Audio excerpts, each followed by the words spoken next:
Hello. It is I. I'm back. It's Chad. I'm gonna just do. This is gonna be kind of a short stream. It's just gonna be kind of a mopping up some stuff that I missed when I first played with when Charles and I first streamed the game. Just a couple things to show off. I'll be partially replaying the first level too. I'm gonna go back to. I'm gonna have to back out and go to a different profile, but it'll only take a couple seconds. So the main thing I wanted to show off is there is. I thought that there was an opening video for Electric Thunder Tiger 2, and there is. For some reason, when you first start the game, it doesn't play automatically, which I don't know if that's an oversight or if it's intentional. I'm guessing it's probably intentional. If you wait on the attract mode screen, it will play the demo video. But also, the first time you start the game manually from the trailer, it will play the video. So we'll take a look at that right now. 10 hours of gaming a day.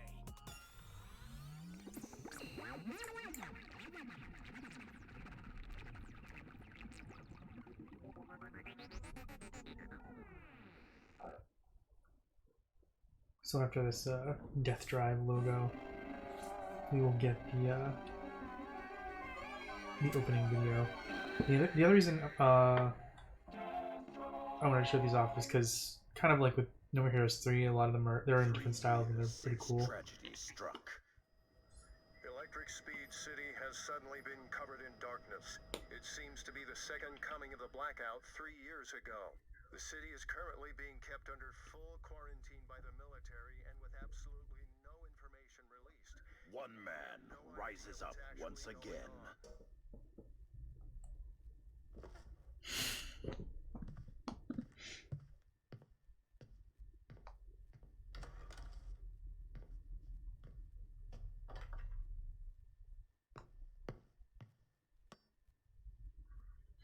It seems as though the machine has begun losing control underground once again.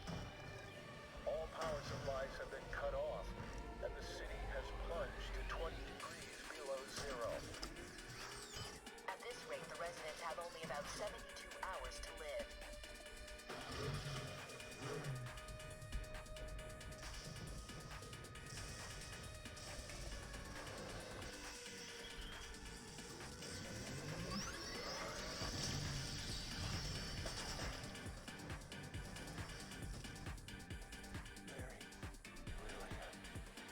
To become Electro Triple Star and save his wife and daughter.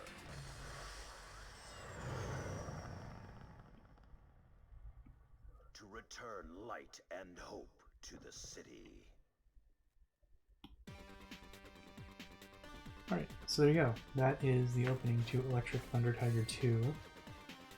I don't think that there's anything else that I wanted to show off in the main game. Oh, there is something that I should... I'll probably save it for the main stream, like a bigger stream, but I'll point it out later. I don't know if I knew this at the time, but when I was reading about the game leading up to No More Heroes 3, just reading about it for fun, I did discover that there are... I don't know if there's more than one shirt that does this, but I think there's only like... I think it's only the Zelda shirts, but the Zelda t-shirts allow you to do different moves. You actually can do like a... With the Majora's Mask and Ocarina of Time shirts, you can do like the classic spin move, the charge spin. And then with the Zelda 2 shirt, you do like a stab, I think, or something like that. I've never actually used them because I didn't know that they were additional moves, so I think I have them all too. I should at least, because I used the special Give Me All the Shirts button. Maybe I don't.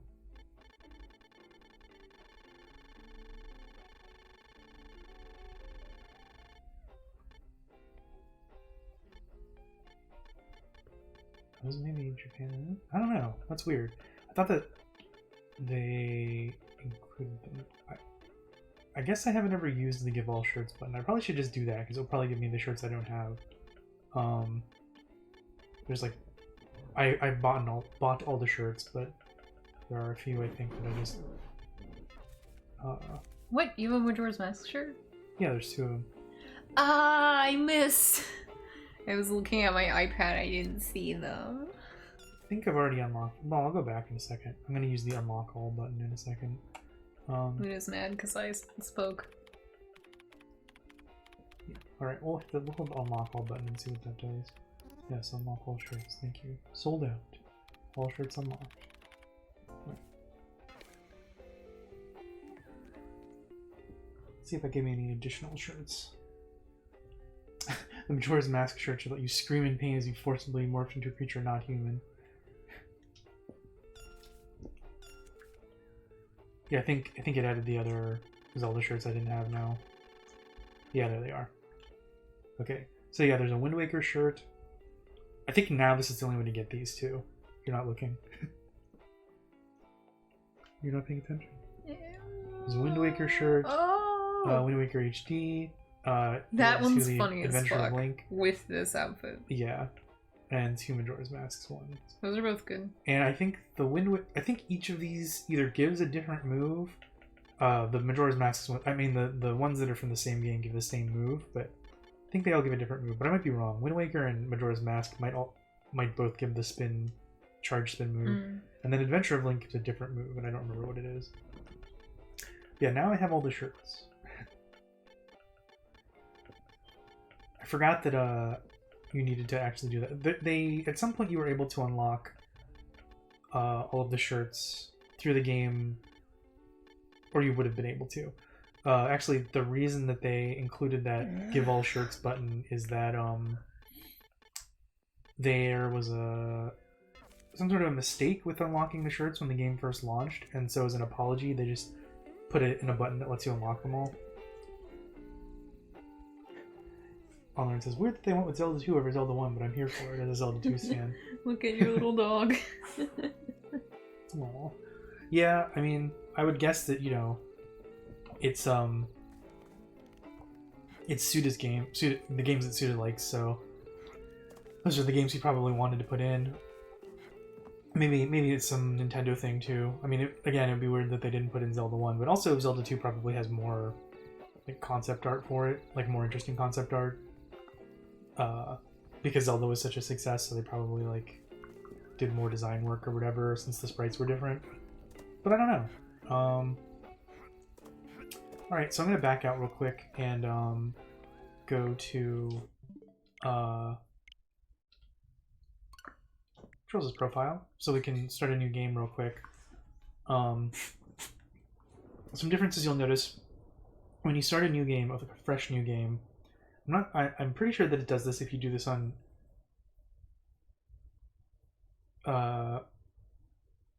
your own profile where you already have a game, but I tried it and it didn't seem to do the same thing. So normally when you start the game fresh, you get the intro movies without having to wait at the title screen like we did when we first booted the game. Like you immediately get the Killer 7 involved one, and then you get the one of Badman driving to Travis's trailer. And then you get the title menu, rather than getting the title menu automatically. Trebebus down time. Trebuchet down time. Trebuchet down time. Trebebus.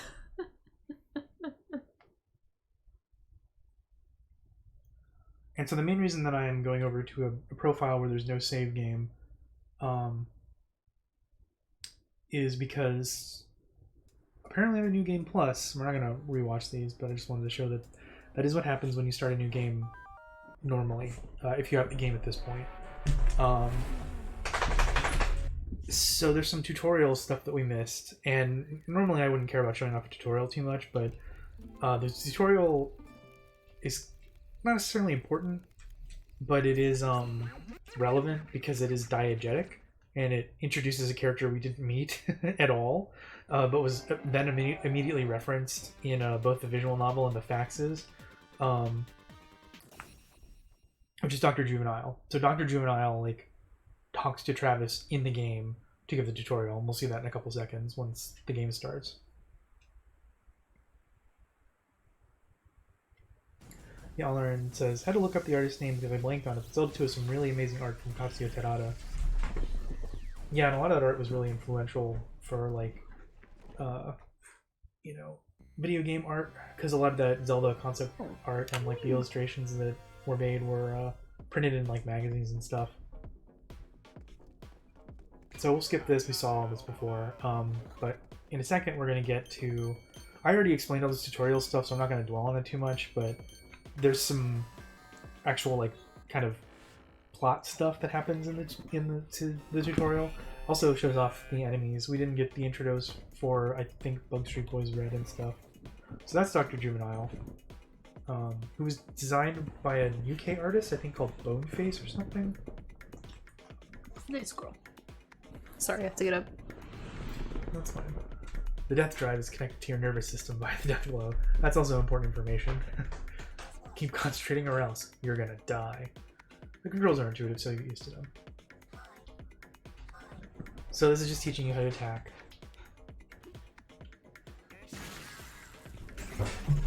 Just basic attacks right now. So I already did the rush attack.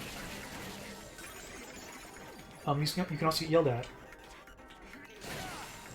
This is Dr. Juvenile. You play the way I tell you, understand? Which I think on PS4, which is the other platform this game was released on, there's like a trophy for that.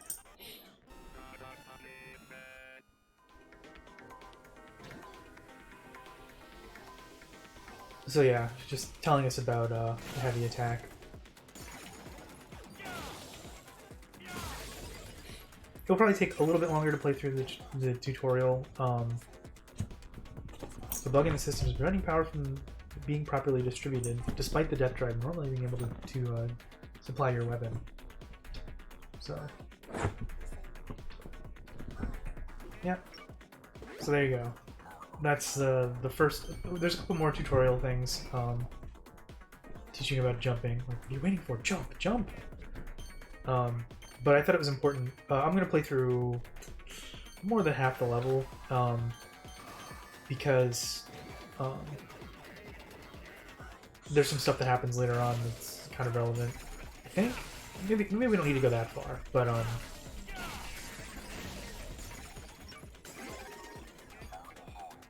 there is good reason to know who Dr. Juvenile is. She's very important to the plot of the game.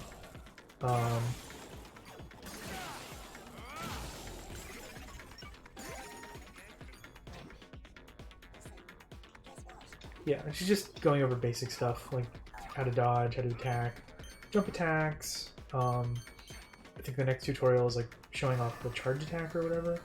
Might be wrong about that though.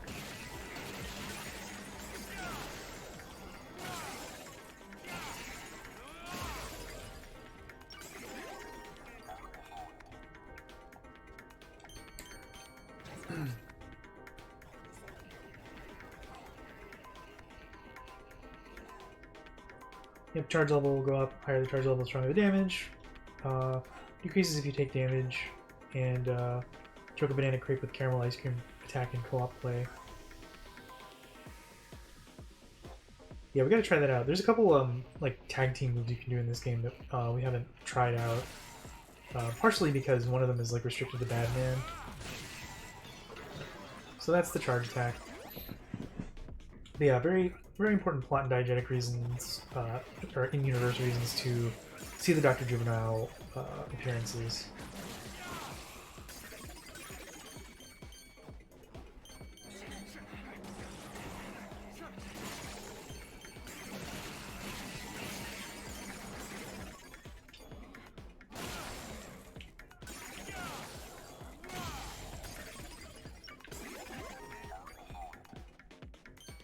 Like I mentioned in the initial stream too, it is good once you have like the charge built up. Yeah, it tells us about toilets. It's not just an ordinary toilet, a save point. Oh, you also get money the first time you save at a toilet, which we don't see I'm not going to show it off because I don't really want to make a save game on Trill's profile. But yeah, we don't get the money in the New Game Plus because I've already visited all the toilets technically. So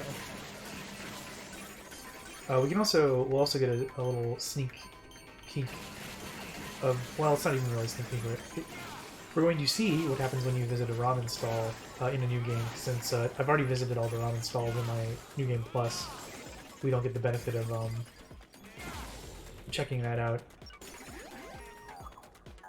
I'm not going to bounce back and forth like in the actual game, in the actual stream, between like a fresh playthrough and a New Game Plus, because a lot of the stuff that's in New Game Plus is not, like, if there's more tutorializing, it's not that important. But it, like I said, it is important to know who Dr. Juvenile is, because she's important to apply to this game, and she shows up in No More Heroes 3. Even a monkey like you can master them.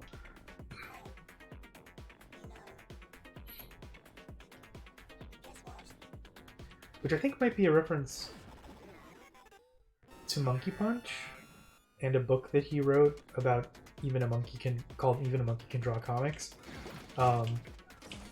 which is, as it sounds, like kind of a instructional book for people, aspiring manga artists.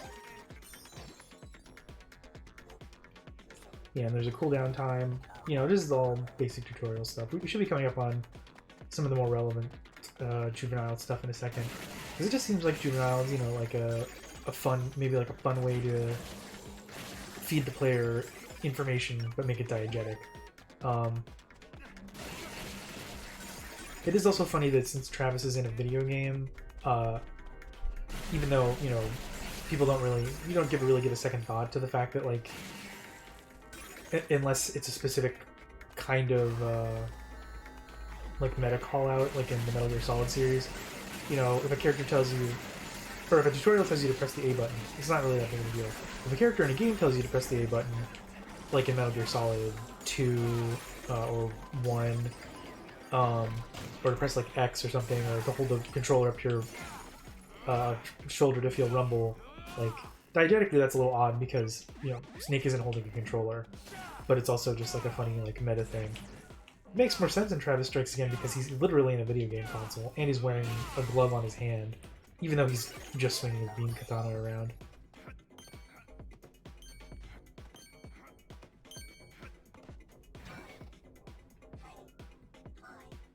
Yeah, she tells you about changing difficulties and then sort of some Hazard provisions, which also show up in No More Heroes 3. She sort of ribs you about there you go, Dr. Juvenile is glitching out a little bit. What could that mean? And then our first introduction to White Sheepman. Yeah, she ribs you about not changing the difficulty down to sweet because you're a true hardcore gamer. Onlerin says, the one thing I remember about Monkey Punch is that the name was only meant to be a short-lived pseudonym and that he didn't like it because of the popularity of Lupin III. He was stuck with it. Yeah. I've heard that story too.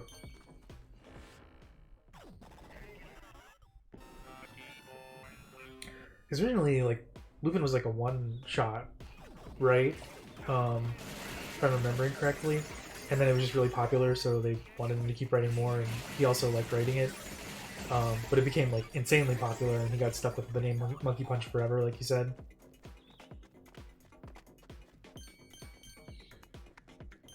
If I recall, I think that's kind of the story, but...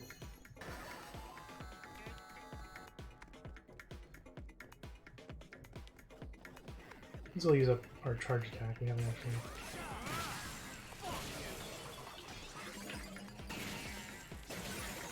I don't know if I pointed it out in the other stream, because I didn't get to level 3 charge very often, but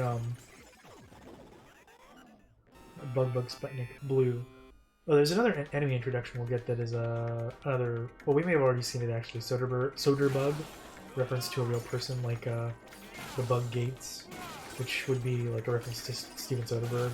Pretty sure it's supposed to be a reference to Steven Soderbergh.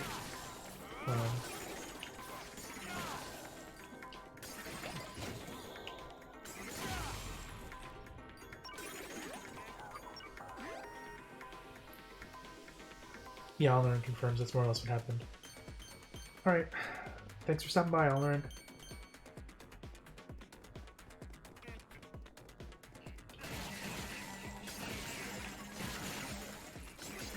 I don't know if there's... Actually, I'm not sure if there's much more reason to play through the level. This is probably a perfectly fine place to stop. Because there's not much else. That Dr. Juvenile goes back to being fairly okay. And then she'll pop in and say stuff in other levels, which I think is not tutorial. But I haven't played in a really long time. Yeah, I might have made a mistake by not just starting a fresh new game.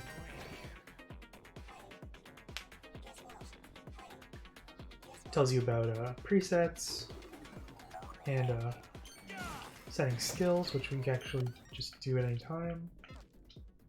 Oh, maybe we'll do that right now.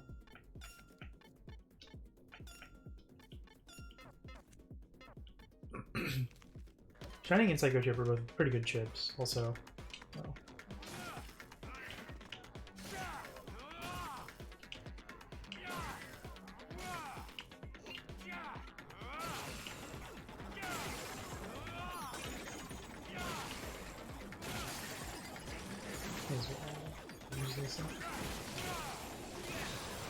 Oh yeah, the thing that I was going to say was that, aside from Travis's jacket, which has a big tiger on the back, the level 3 charge attack is a tiger. Big video game tiger.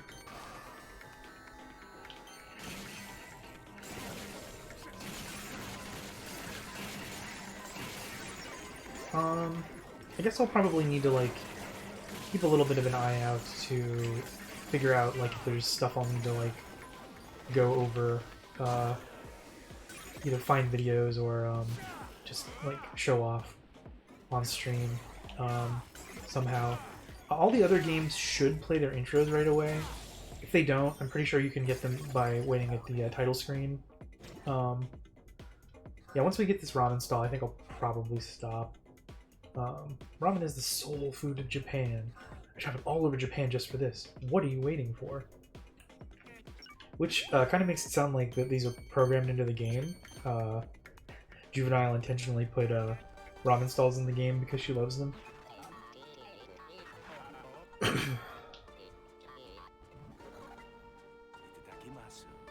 Yeah, so this is the same. Ramen Bug Duro. Oh man, I wish there was... I want some ramen. Alright, and then when you first go to a ramen stall, you are told about the ramen that you are served. This is Tokyo Shoyu, and refreshing soy sauce-based soup made with bonito broth. It's a pretty common type of ramen. Very good. I prefer miso broth myself.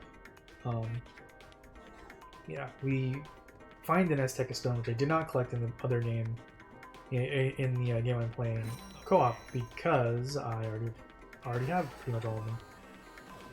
This is a good enough place to do this charge attack. You get to see the tiger come out.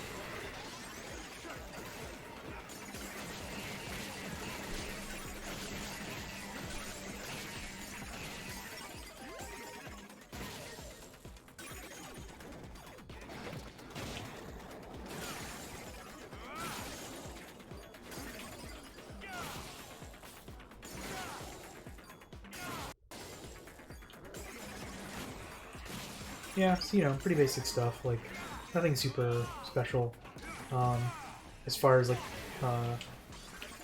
stuff I wanted to show off, and I do think that's pretty much it. I think that the next thing is the only other funny thing that's worth commenting on.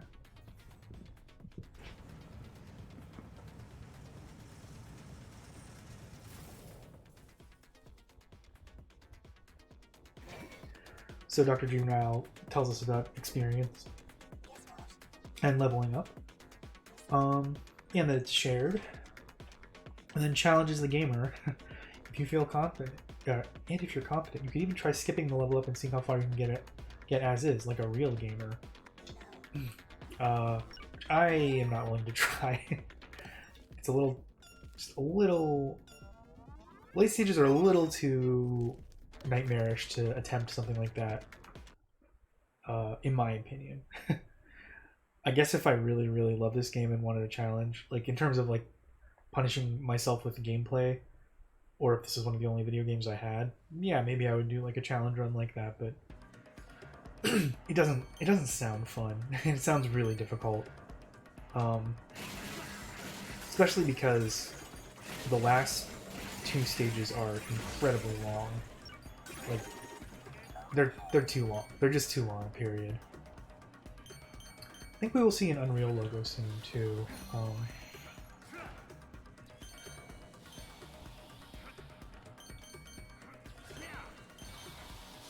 That got me.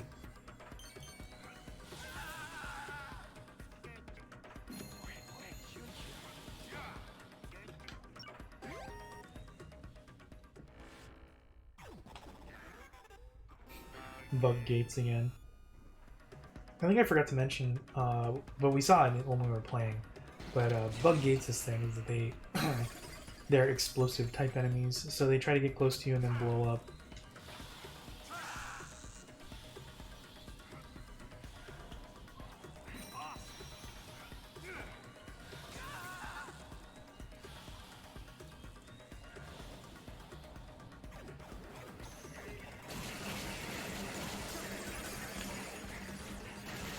Which you can stun them out of the exploding thing, so if you're paying attention you can avoid the explosive damage, but it isn't always easy.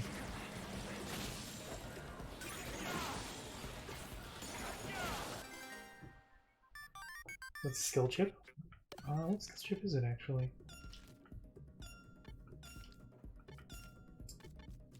Heavy, which is actually a pretty good chip. I was actually using it when we were playing, so it puts up a little area of effect that slows enemies down. Very useful for cutting through bosses. I think this is just leading to... No, this is leading to the next area. I can't go that way.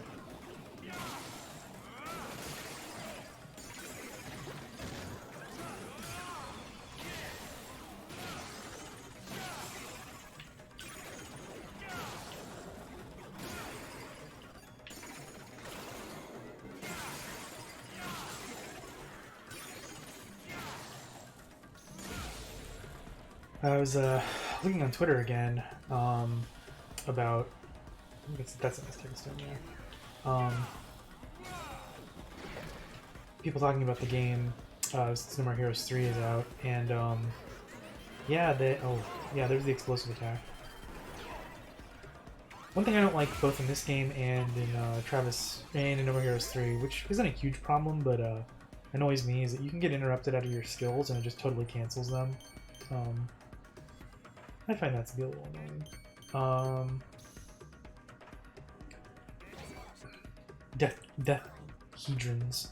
Deathahedron. A term we didn't get to see previously. I think this is just money. Sometimes there's extra lives in these boxes, but not always. It's kind of random. And yeah. People are complaining about the prices of physical copies because they're sky high. Like, it's still like $80.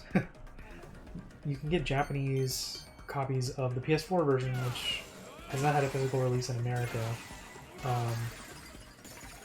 for like $30. You can get new copies of that game, of the game, for like $30. Japanese copies, and you know PS4 is region free. And I don't know if the menus probably aren't in English, so that is a bit of a problem, but like, if you just want a physical copy of the PS4 version of the game, he fell off. It's way cheaper than trying to buy a physical copy of the Switch version. The Switch version is just too expensive.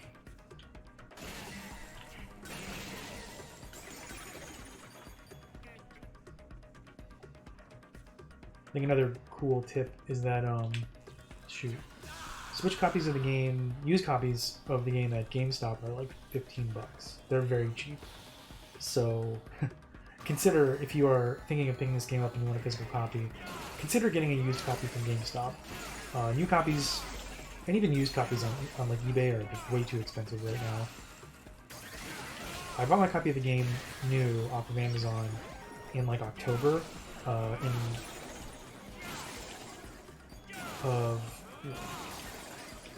in October, partially in preparation for No More Heroes 3, and I got it for like $40,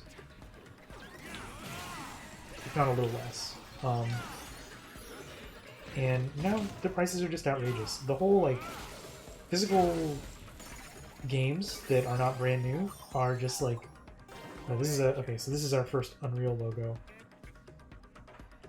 Just more t-shirt stuff. But of course on the Switch game version of the game, you don't actually need to collect any of the items other than just for the collection stuff on the stat screen, because you can unlock all the shirts right away with the unlock shirt button. But if you wanted to just like do it normally, I think that's pretty fun and fine.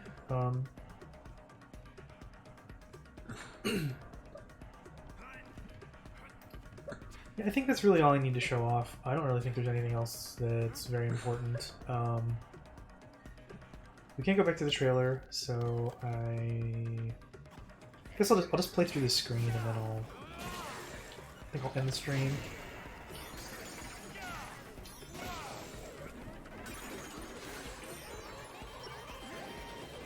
Those two blow each other up.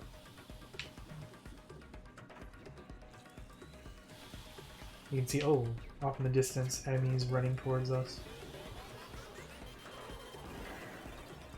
Oops.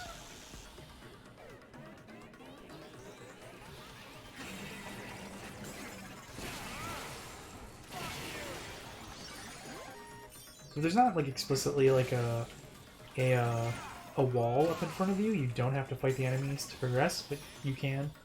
You get experience from it. I don't think you get any money from it, but I feel wrong about that.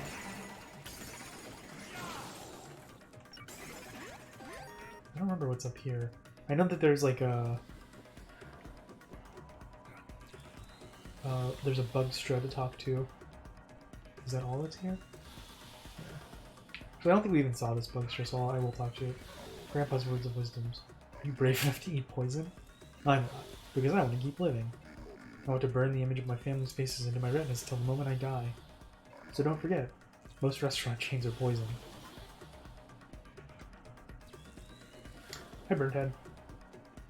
I'm probably gonna wrap up the stream pretty soon. I mainly just was showing off a couple of small things that I sort of missed in the initial playthrough. One of them is just like Dr. Juvenile. So because I was doing a New Game Plus, we didn't get the tutorial stuff from Dr. Juvenile that you would normally get. And, you know, I don't really care that much about seeing the tutorial stuff because I can explain it myself, but, like, being introduced to the character and seeing at least one of the things that happens throughout the course of this level while she's talking to you, which is that she starts to bug out, is sort of, like, diegetically important to the plot. Because she is diegetically giving you tutorialization in-game. And we even saw, like, in... oh, I'm probably going to die anyway. In a visual novel, Dr. Juvenile was referenced, but we didn't have a frame of reference for Dr. Juvenile, so... I think I can... I don't remember if I can use the toilet without saving, so I'm not going to bother. I probably will die at this mini-boss. The other thing was I showed off a video. I'll show it again, since I don't think there were very many people here when I started.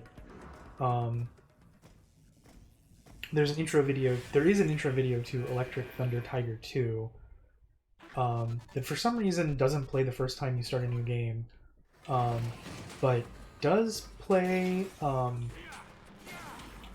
when you start the game manually from the death drive. Not really sure why they did it that way. Do I have to level up? I don't.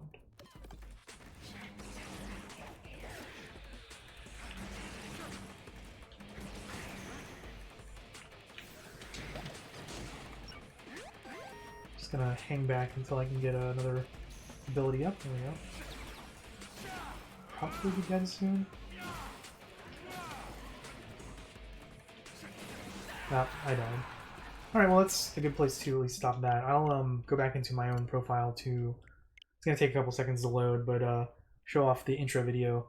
The intro videos are cool because they're all done in like different styles for each game. It's kind of like No More Heroes 3, where if anyone has seen any video of that, I don't know if they worked with other like people or studios or artists to design some of this, or they just did it internally. But there's a lot of aesthetic differences. Like the intro to Electric Thunder Tiger 2, as we'll see, is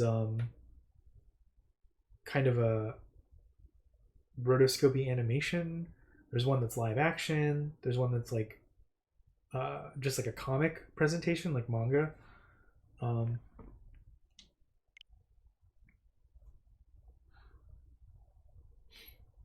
But yeah, I just wanted to get Juvenile's introduction in because she's immediately mentioned both in faxes and in the visual novel segments. She's a big character, and if we never see her, then that's kind of weird. Oh, the other thing that happens when you start the game, I mentioned this earlier too. When you first start a new game, if you don't have any save data previously, the game goes to the opening movies. First the Killer 7 movie, and then the movie of Badman driving to Travis's trailer. And then you get to the title screen that we just saw. Rather than, if you already have a save file, you go straight to the title screen and you have to wait to see those videos.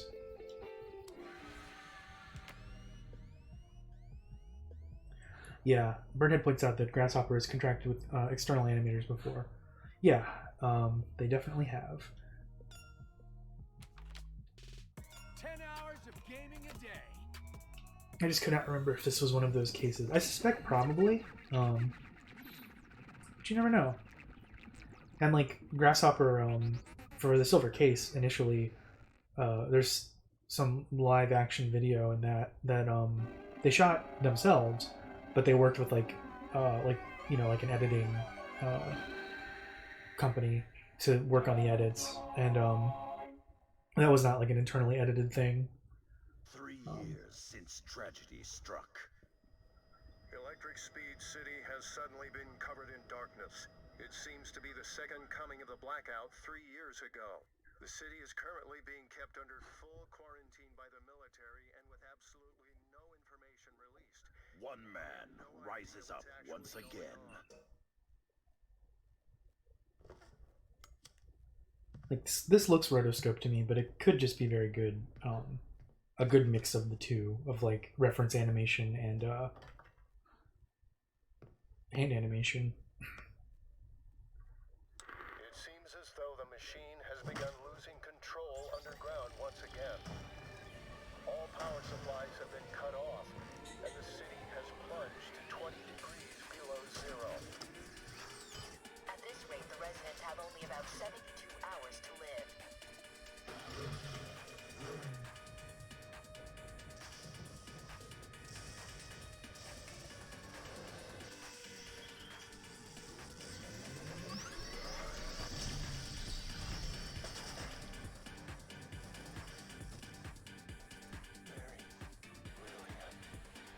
To become Electro Triple Star and save his wife and daughter.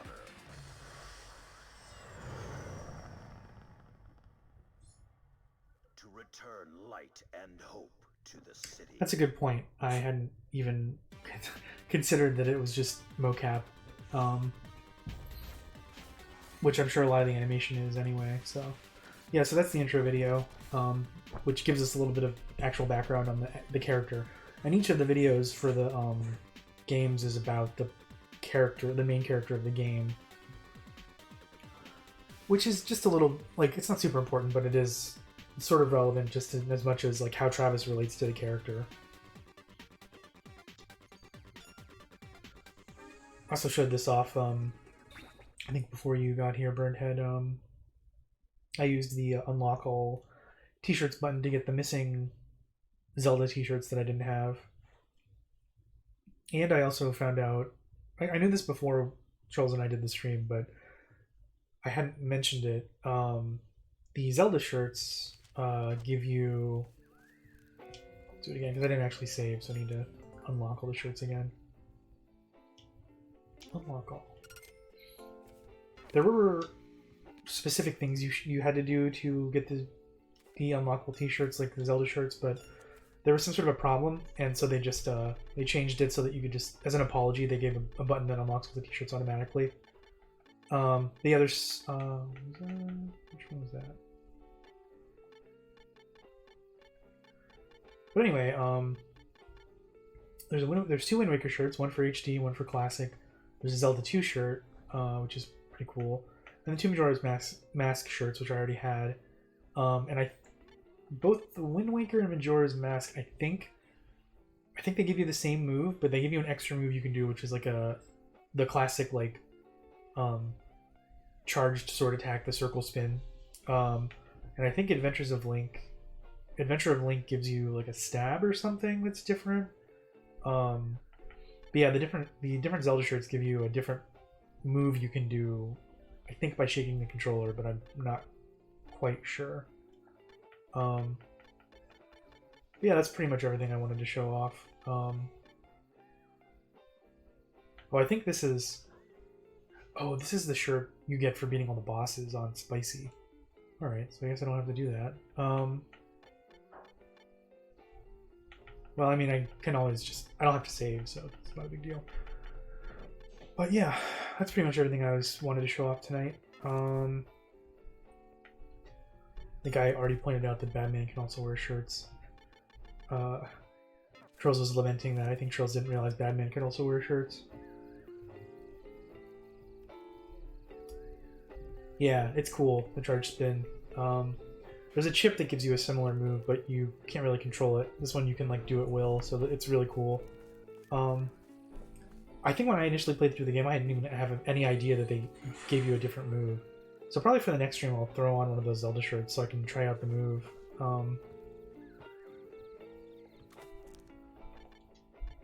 I was watching something today that was talking about old game magazines, and it was really funny seeing like old issues of Nintendo Power and like how well I think that Grasshopper nailed like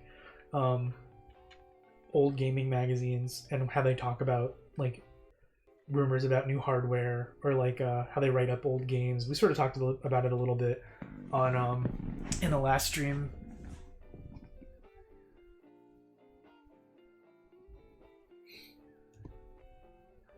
Yeah, Birdhead says, while you're actually playing, the shirts are basically not visible compared to the over-the-shoulder games.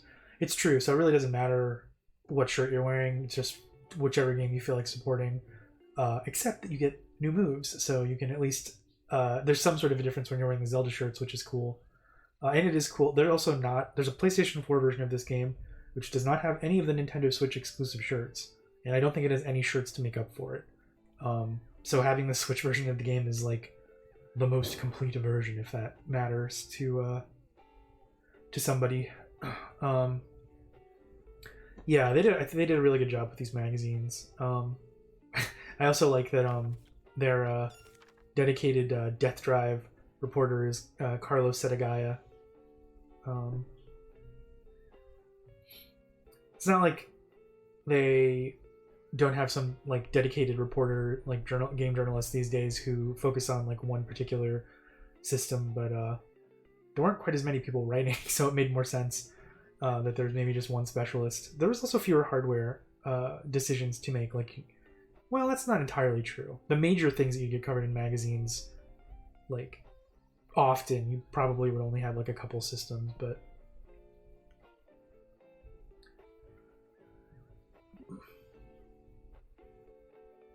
it's nice that I also like that, you know, if you just really want to read about these in-game like video games, you can. They went out of their way to really like make it feel like the sort of copy you would read about a new game that was coming out, especially like, you know, Electric Tiger. This is a sequel to a well-known game that Travis talks about constantly. It was an arcade game, so it's like you'd have people excited for this sort of thing for the upcoming sequel. And then sort of like the stuff you have to say when you don't really know about a new game that's coming out, or like a game that you haven't played yet, but you have to cover.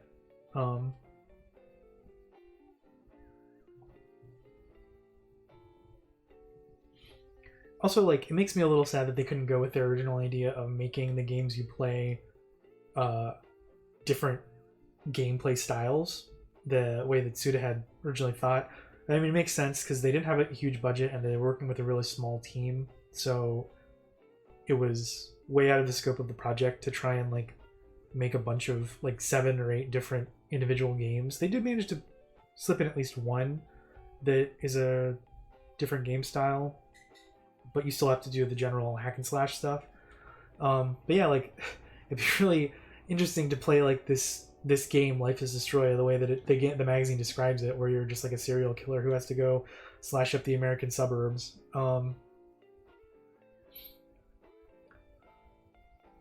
I think Suda kind of, in No More Heroes 3, delivered a little bit on this idea of the different games, in as much as he was able to put in a Death Drive game in the form of Deathban, which is a side-scrolling beat-em-up in the style of like, you know, like Double Dragon or Battletoads.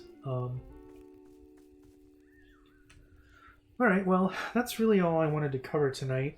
Like I said, I just wanted to do a short stream to do a little bit of housekeeping about some stuff I missed in the initial stream with Churls. I will do another Meteor stream where we play through Life is Destroy and do some more visual novel segments soon.